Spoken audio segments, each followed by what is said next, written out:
કર્મયોગી બનવાની જે આપણને આશીર્વચનની અંદર છાંટ આવી એની અમે બેનશ્રીને તથા કાંતિભાઈને ખાતરી આપી છે કે મારી વિદ્યાર્થીની બહેનો એ પથ ઉપર જ આપણે ચીંધેલા રાહ પર જ જશે. હવે જેમની અથાગ અને અવિરત મહેનતથી ને અમારે અહીંયા ટ્રસ્ટીગણ શ્રી પરાગભાઈ, શ્રી અશોકભાઈ અને શ્રી શૈલેષભાઈ એમની જહેમતથી અત્યારે જે આવું વટવૃક્ષ જે ફૂલી ફાલી રહ્યું છે, તો એમને હું વિનંતી કરીશ શ્રી પરાગભાઈને કે અત્રે ઉપસ્થિત થઈ અને તેમના આશીર્વચન પાઠવે. Managing trustee Shri પરાગભાઈ.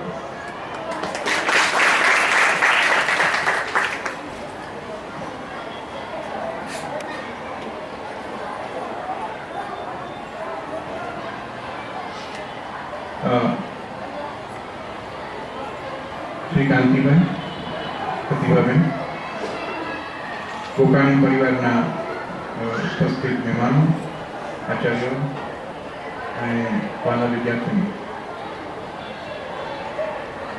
હું નાનો હતો તો એક દ્રષ્ટાંત મને ભણવામાં આવતું ડૉક્ટર વિક્રમ સારાભાઈ. આમ કહેવાતું કે લક્ષ્મીજી અને સરસ્વતીજીને બહુ બને નહીં, પણ વિક્રમ સારાભાઈના કેસમાં લક્ષ્મીજી અને સરસ્વતી એ બંનેનો સુમેળ એમનામાં હતો કે તેઓ શ્રીમંત પણ હતા અને સરસ્વતી માતાજીની પણ તેમના પર ખૂબ કૃપા હતી અને તેઓ ખૂબ સારા સાયન્ટિસ્ટ. આપણા ભૂતપૂર્વ રાષ્ટ્રપતિ ડૉક્ટર APJ અબ્દુલ કલામ પણ તેમના શિષ્ય.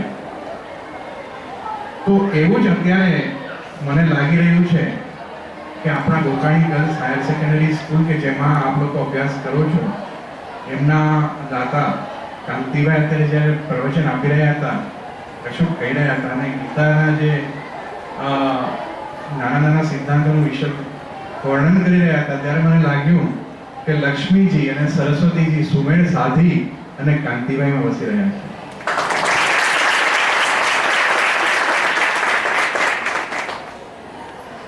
તો એ આપણા સદભાગ્ય છે કે આપણને ખૂબ સારા સારા દાતા મળે છે. ડોનર્સ તો ઘણા હોય છે કે જેઓ માત્ર સંપત્તિનું કે આર્થિક દાન કરીને છૂટી જાય, પરંતુ દાન કરી સંસ્થા કેવી રીતે ચાલે છે, પોતાનું દાન યોગ્ય રીતે વપરાય છે કે કેમ, અને સાથે સાથે પોતે પણ આટલા ગુણી અને જ્ઞાની હોવા એ એક મોટી વાત છે. ખરેખર આપણા બહુ મોટા સદભાગ્ય છે. જ્યારે આજથી થોડા વર્ષ પહેલા ગોકાણી ગર્લ્સ હાયર સેકન્ડરી સ્કૂલનું કેવું સ્વરૂપ આપવું તેની વાત એમના બંધુ ચંદુભાઈ, વડીલ શ્રી ચંદુભાઈ સાથે થઈ, ત્યારે ટોટલ જેટલા સ્ક્વેર ફૂટ હતા એમાં આજે છે સ્ક્વેર ફૂટનો વધારો નહીં પણ ગુણાકાર થઈ ગયો.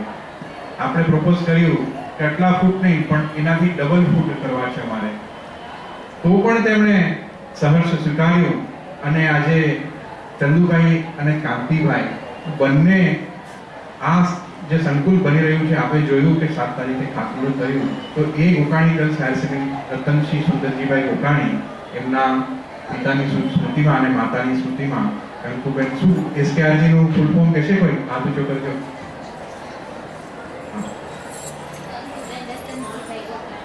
હા, અને Ratansinh Sundarjibhai Gokani girls higher secondary school. બેસી જાઓ. Thank you. તો એના સ્ક્વેર ફૂટ પર ડબલ થઈ ગયા અને એનું બજેટ પણ ઘણું વધી ગયું, તો પણ એ નવા બજેટમાં ત્યારે જે આપણે સ્કૂલ બની રહી છે એમાં ચંદુભાઈનો પરિવાર અને કાંતિભાઈનો પરિવાર બંને પોતાનું પ્રોમિસ છે એ અખંડ રાખ્યું છે. આપણા સદભાગ્ય છે. તો સ્ક્વેર ફૂટ પણ બેવડાય છે અને 2 શિફ્ટમાં આપણે ચલાવશું તો ગર્લ્સ હાયર સેકન્ડરી સ્કૂલની સાથે સાથે બીજી શિફ્ટમાં શું કરવું એ મેં એમને વિનંતી કરી કે આપ અમને માર્ગદર્શન આપો.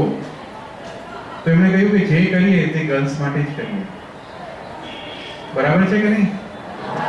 કે બોયઝ માટે કરવું છે? ગર્લ્સ માટે કરવું છે. તો હા, એટલે બોયઝને માટે કંઈક બીજું કરશું, પણ આ જગ્યાએ તો ગર્લ્સ માટે જ કરવાનું છે. તો ત્રીજી શિફ્ટમાં ગર્લ્સ કોલેજ કરવા માટે અમે વિચારીએ છીએ.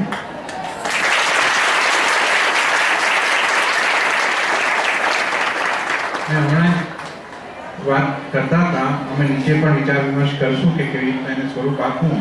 આપણે જેમ જામનગર જિલ્લામાંથી સ્પ્લિટ થઈને દેવભૂમિ દ્વારકાનો જિલ્લો થયો અને ખંભાળિયા છે એનું વડું મથક થયું, તેમ સૌરાષ્ટ્ર યુનિવર્સિટીમાંથી જુનાગઢના આપણા એક કવિ થઈ ગયા, નામ તો ખબર હશે તમને?